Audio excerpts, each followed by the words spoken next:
Yongki numpang ke mobil Miftah. Dalam perjalanan tidak pernah berhenti mengingatkan Miftah agar tidak membuka rahasia soal dirinya yang sudah menikah. Bahkan Miftah sampai jengah mendengar Yongki sok tidak peduli pada istri tetapi juga terlihat jatuh cinta. Sesampainya di klub malam di sana sudah ada Dani, Rafli, Heru dan Bastian. Mereka semua membawa pacar masing-masing kecuali Yongki dan Miftah. "Mana pacar kalian?" tanya Dani. "Yah, aku mengajak kalian kumpul bukan buat pamer pacar. Aku ini sedang patah hati dan ingin happy-happy bersama kalian. Lah malah pada bikin aku semakin tambah nyesek," jawab Miftah kesal.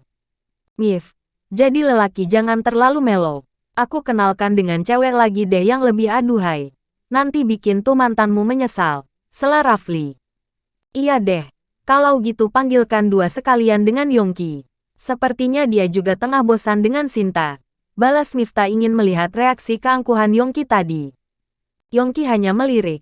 Dia tahu jika Miftah hanya sedang ingin mengetes saja.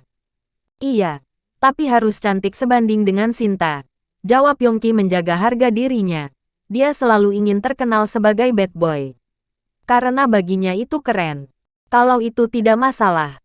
Aku telpon dulu," jawab Rafli. Padahal malam ini Yongki sama sekali tidak mood gabung dengan teman-temannya. Tetapi hatinya juga tengah dongkol dengan istrinya yang terus mengganggu pikirannya.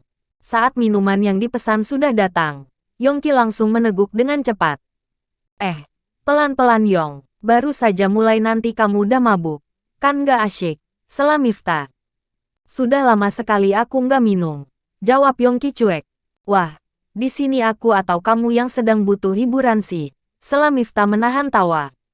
Semua teman-temannya mulai minum seteguk demi seteguk, sedangkan Yongki seperti orang kehausan.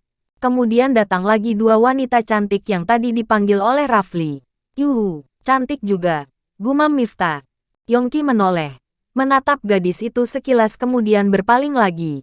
"Aku mau sendiri. Jangan ganggu aku," ucap Yongki mulai mabuk.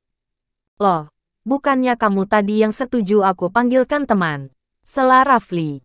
"Tidak, nanti kalau ketahuan istriku dia akan marah. Dan itu sangat mengganggu pikiranku," jawab Yongki tanpa sadar. "Istri, Sinta maksud kamu," pekik Rafli. "Bukan, tapi Indria. Dia adalah gadis bercadar yang entah wajahnya seburuk apa. Aku membencinya. Dia selalu mengganggu ketenanganku," jawab Yongki yang membuat semua teman-temannya syok kecuali Miftah. Mereka begitu heboh karena tidak menyangka Yongki yang beberapa hari sempat menghilang ternyata sudah menikah. "Yongki, kamu sendiri loh yang cerita pada mereka. Jadi jangan salahkan aku," ucap Miftah sambil merekam Yongki agar menjadi bukti jika dirinya bukan yang membuka rahasia pernikahan Yongki. "Mif, jadi kamu sudah tahu. Astaga, kalau Yongki malam ini tidak mabuk maka kita semua tidak akan tahu mengenai pernikahan Yongki." "Wah, Yong kamu tidak setia kawan," sela Dani kecewa. "Iya, tega kau tidak mengundang kami. Besok kalau aku nikah juga tidak mau mengundang kamu," timpal Bastian.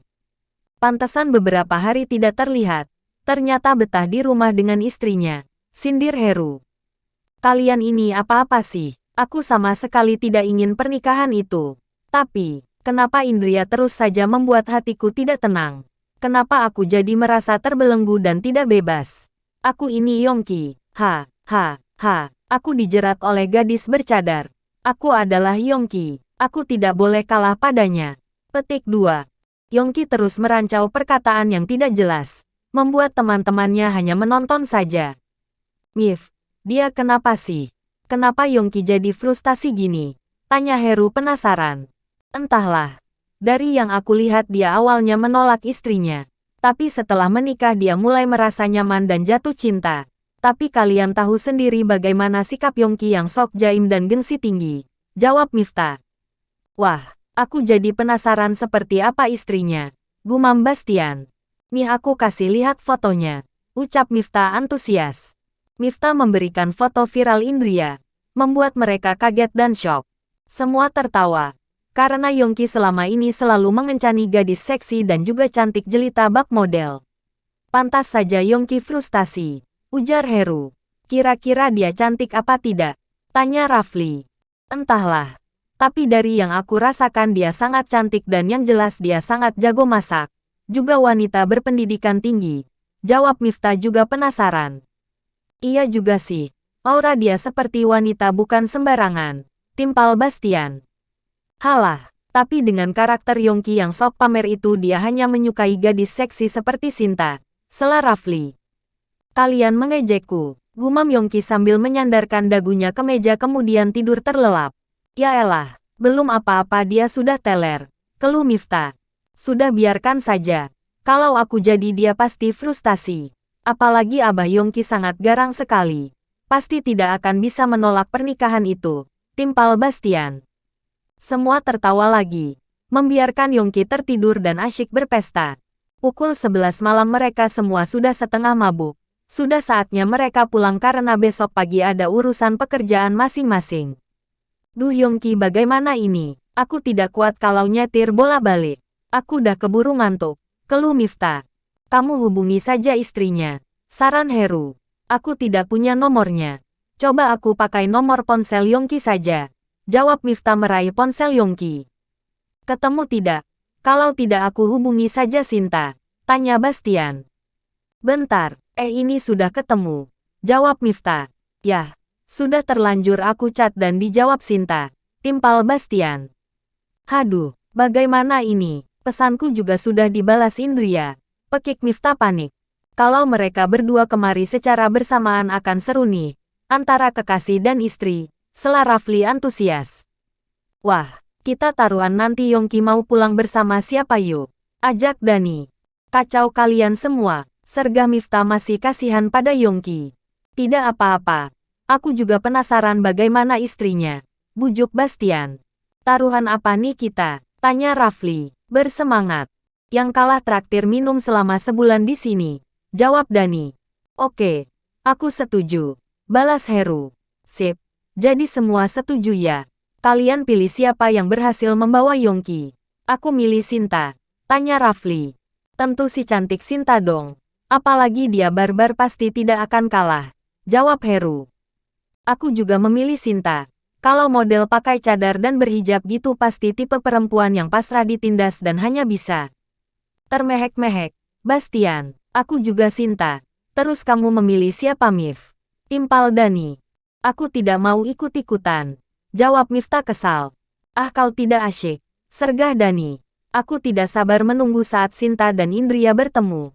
Ayo kita menunggu di depan klub. Ajak Heru. Iya. Kau gandeng tuh Yongki. Jawab Rafli. Yongki sudah tak sadarkan diri nih. Berat kalau aku sendiri. Keluh Heru. Sini aku bantu. Timpal Dani. Bastian. Kau chat Sinta lagi deh. Bilang kalau aku yang antar Yongki. Sela Miftah. Ah sudah terlanjur. Mungkin dia sedang dalam perjalanan kemari. Jawab Bastian santai. Ah kalian ini. Jangan begini dong. Bagaimana nanti jika mereka bertengkar? Sela Miftah cemas. Sudahlah. Memang ini takdirnya Yongki. Kalau kamu tidak ikut taruhan berarti kamu bukan kawan dong. Sergah Heru. Ya sudah.